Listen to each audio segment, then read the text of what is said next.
most groupies can try and gank you. Anyway, I'm Tyrone Copeland. It's all good. Yo, what's going on, man? I ain't seen you in a long time. Yeah, I'm talking about, boy. Yo, what's going on with you? No, man. Yours truly, TRILLPILL, man. It feels good to be back in the mode of talking. It feels good to be back in the mode of continuing the mission, continuing the purpose, and adding on with it. Hopefully you heard the first video is gonna drop today. As I'm recording this, it ain't dropped right now. Foreshadowing, but it's gonna drop at 1:11. And also go on Spotify. You can also hear, what I'm saying, the first kind of like a reintroduction to motivational. You know what I'm saying? I was halfway gone out the rose, partaking in libations, you know what I'm saying, and just talking my shit and just really just, putting good energy out there in the air. I'm saying it's beautiful that we get a chance to speak, that we get a chance to uh,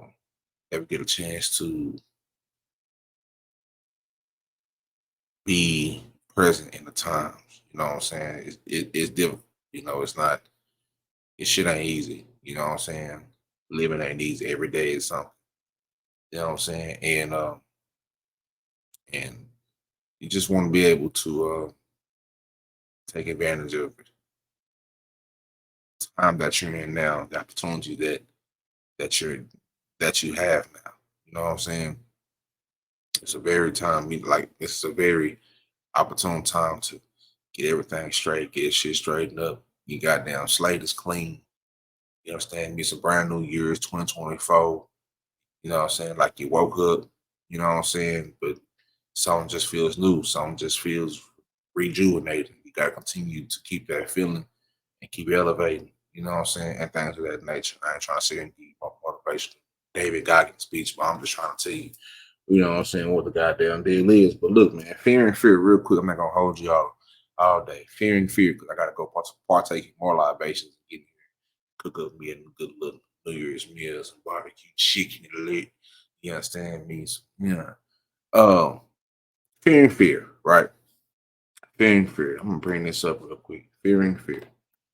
Um, Let me make this big about everybody with I know some of y'all niggas blind as hell. So oh no, that's making my page big. Okay. Go to the other one. Like this one. There you go. I ain't kind of I just know some of y'all eyes, you know what I'm saying? Some eyes. And I got you, right? So let me get this off of here. This comes from New Life Therapy somewhere in the UK, but I just like the article. I had it stored for a long time. The fear of fear itself, right? So fear is a basic emotion, and the human response to it is necessary for survival. Everybody understands fear and what it feels like to be afraid. But what happens is when your nervous system becomes so dysregulated that you become scared of feeling fear. All right.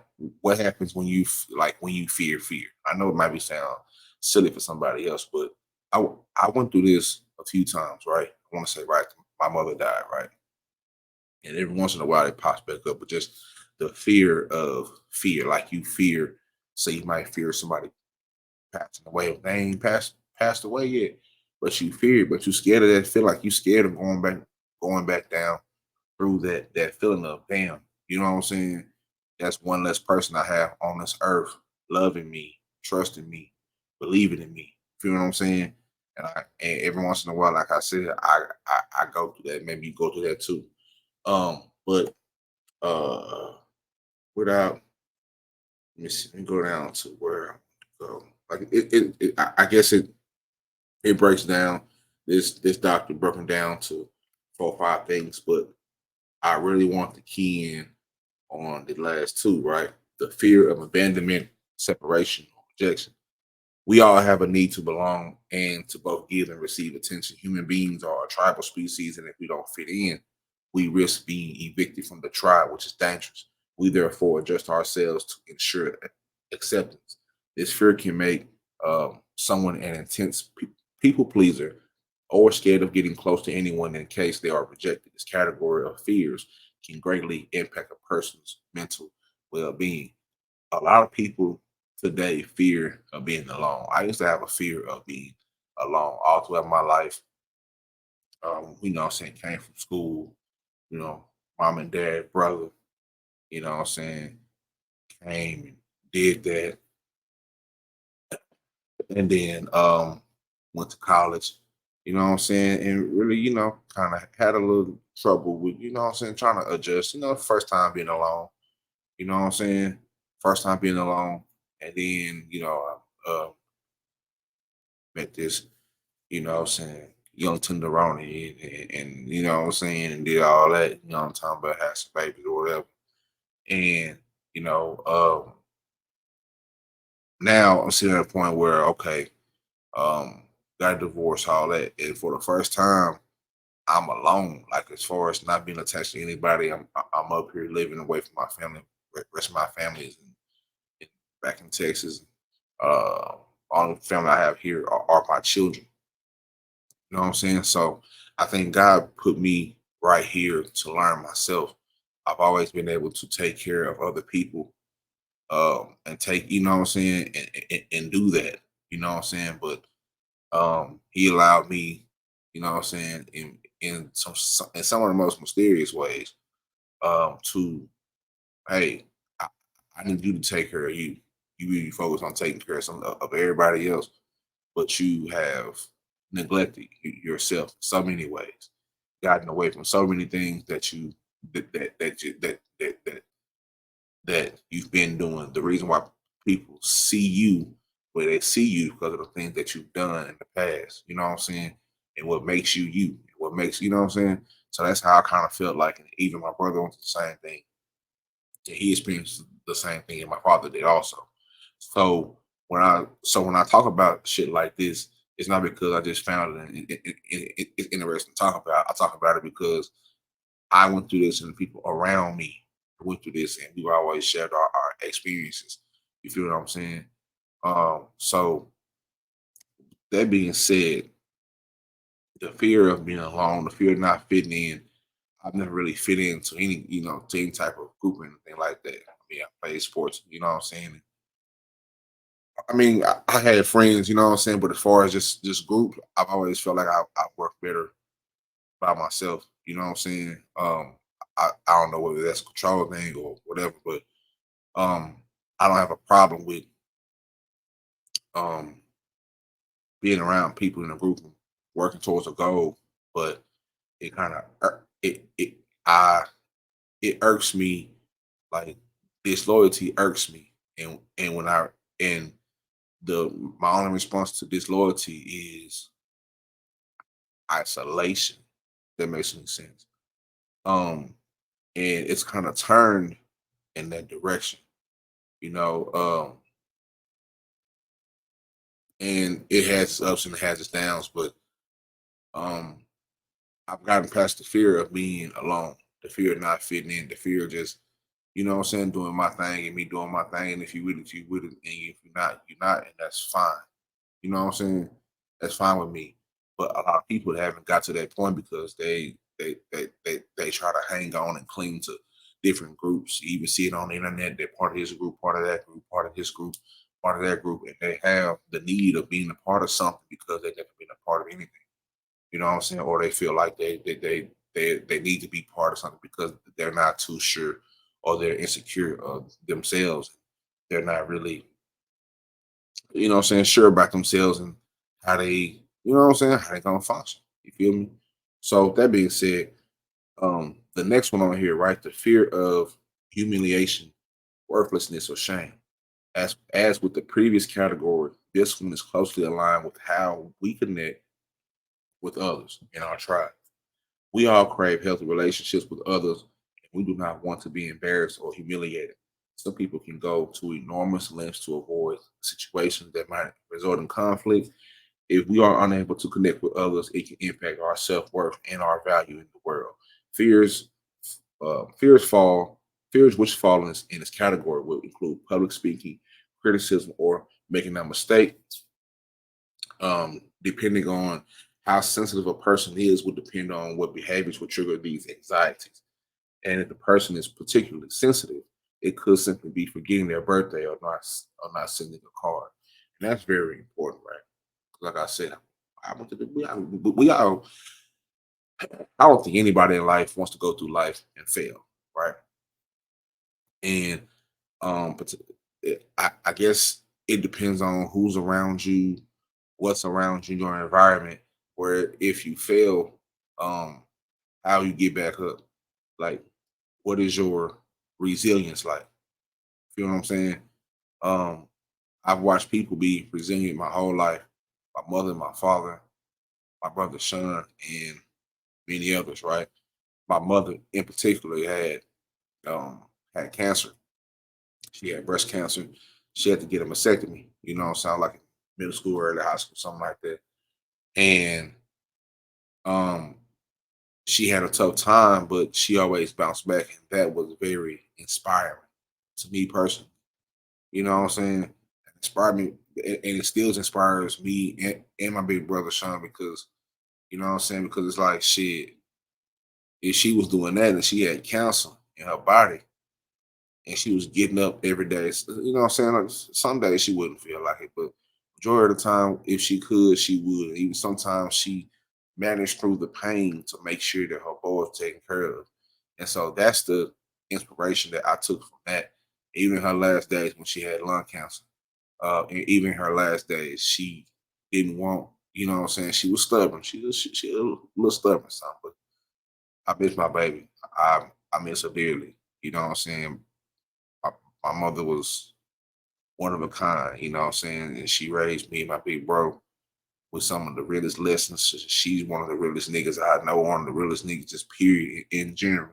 Beyond being a mother, she's gonna keep it all the way funky with me. Told you how, like she's gonna tell you how it is, not you know what I'm saying. Nothing else. She's gonna tell you. She's gonna do it with tough love. Many people can tell you about that too. That she worked in schools and things of that nature. People who know her, people that are in my community, where I grew up at in South Dallas. So, you know, Miss Brooks Sneed, you know how Miss Brooks Sneed was, you know what I'm saying? And that's how the same way that she was with us, that's how she was with anybody else, especially with the kids that she worked with.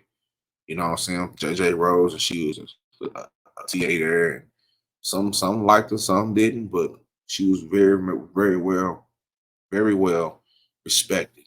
You know what I'm saying? But even seeing a person like that who was so strong um go through too much of his times and still press on, that gives me the inspiration to keep doing what I'm doing, even like when I fear, like having like I'm not gonna sit here and lie to you say I don't fear um some things. I think we all have things that we fear, but I don't fear death anymore. I don't feel a lot of things, you know what I'm saying? Or just having second thoughts or anxiety about my content. Man, I hope everybody feel it. Man, I hope everybody get it. Man, I hope everybody can dig this shit. You understand me? The way I'm putting it down, the way I'm trying to convey how important a lot of this shit is to our lives, and the way I'm trying to bring it to the people where we can all relate. We all relate to it, but so many of us hide the shit. We hide the shit and try to, you know what I'm saying? Oh, I ain't scared of nothing. I ain't scared of nobody. All this shit. You know what I'm saying? And that's cool. Tough ass nigga. No, you're not scared of shit. But I'm just saying. You know what I'm saying? Shit be crazy when you when you see the people who say they ain't never scared of nothing. Get scared. Matter of fact, the people who say that might be scared the most. You know what I'm saying? They just master putting up a wall in front of it because being like fear is an emotion. But at the same time, fear is an emotion that you have to control, that you have to like you can't just let fear control you. Like you literally have to manage that and deal with that. You can't sit there and let the fear take over. That's when it's fucked up. All these emotions that we have are natural. So trying to um trying to negate a natural emotion is fucking ridiculous. But being able to learn how to manage these emotions, like that's just what we have. You know what I'm saying? And now certain things of our life may tilt it here or there, but that's just how it is. You feel what I'm saying? That's just how it is. You know, and a lot of our lives, man, we just be living life and then shit, we just figure it out.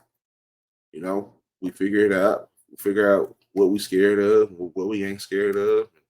And for some people, they don't take advantage of it, right?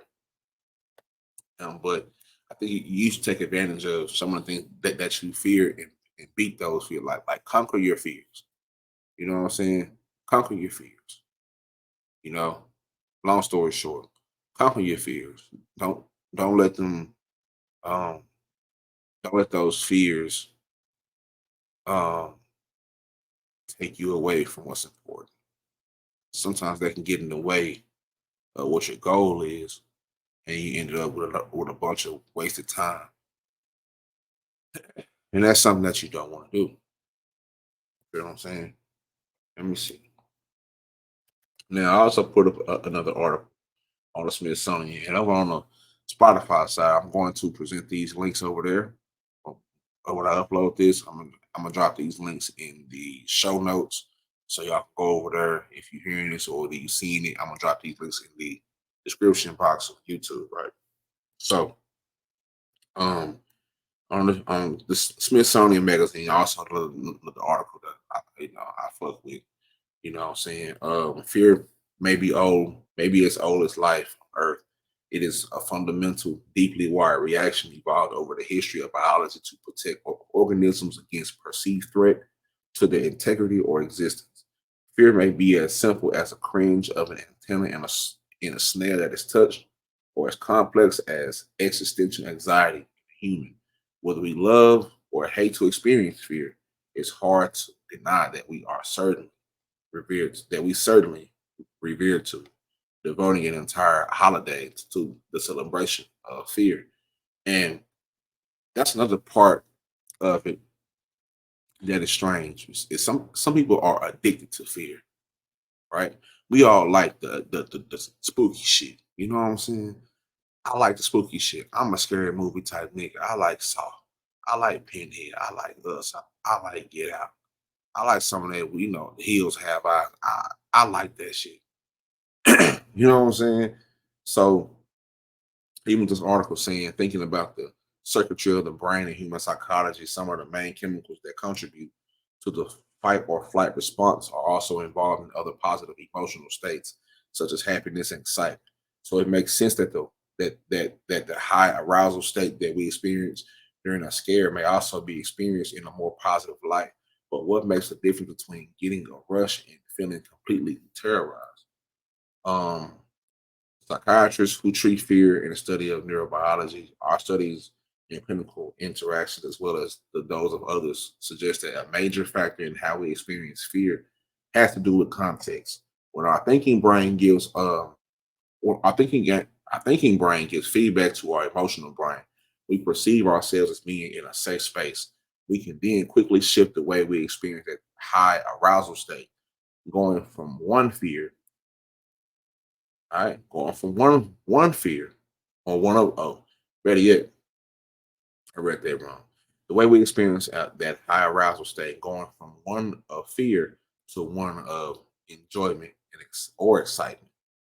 All right, it's kind of a thin line between enjoyment and excitement with fear. You know what I'm saying? Like you want to be spooked a little bit. Like, for instance, a perfect example of this is how people go to haunted houses. Right? You literally are paying putting clothes on, you paying to go get the shit scared out of you.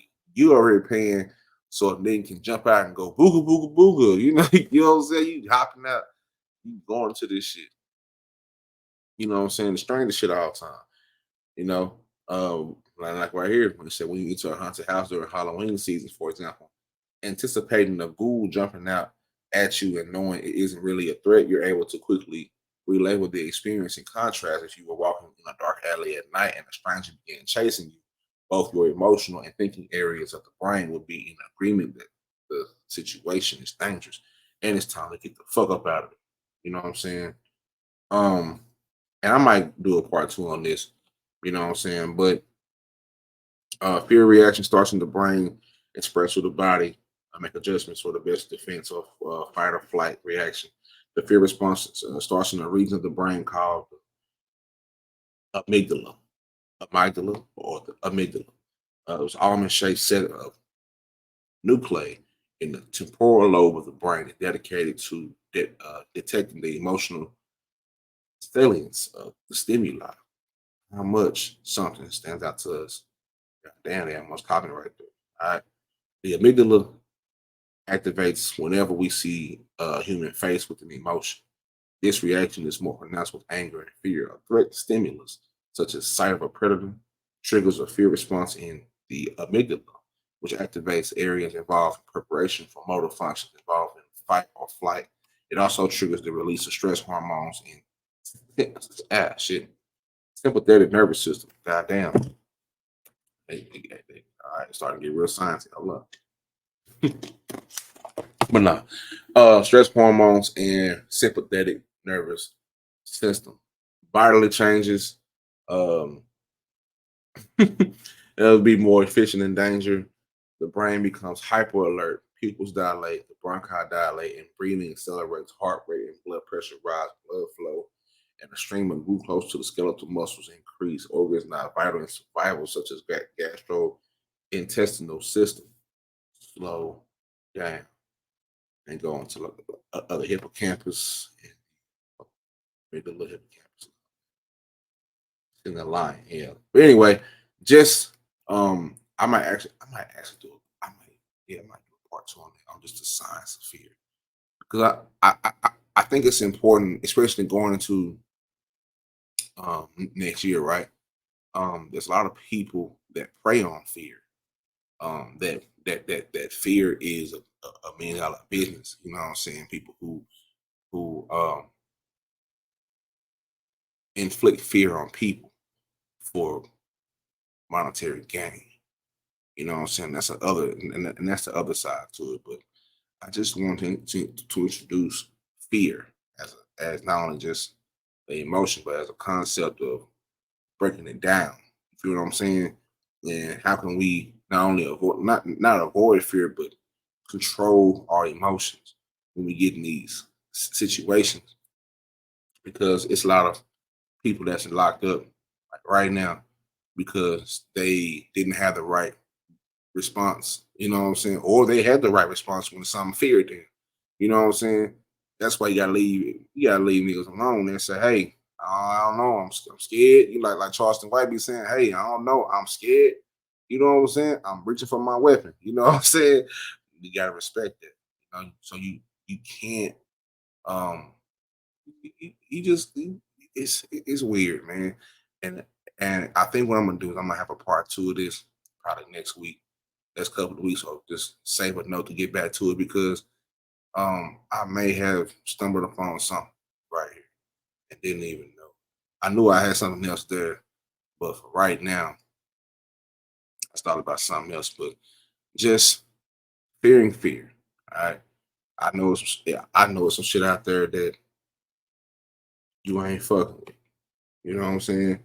I know some shit right now that you're not fucking with.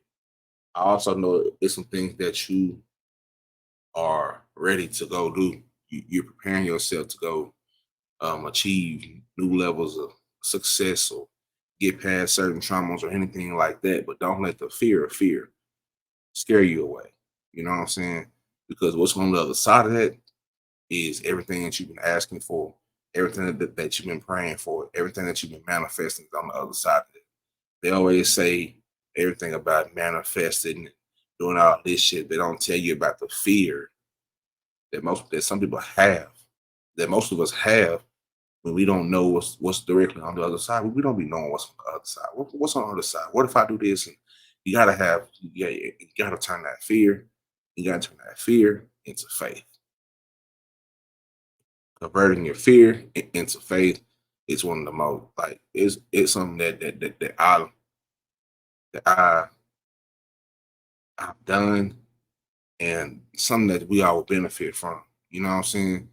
You don't exactly know what's gonna happen, but you just have that faith like something's gonna happen, like something's gonna be great.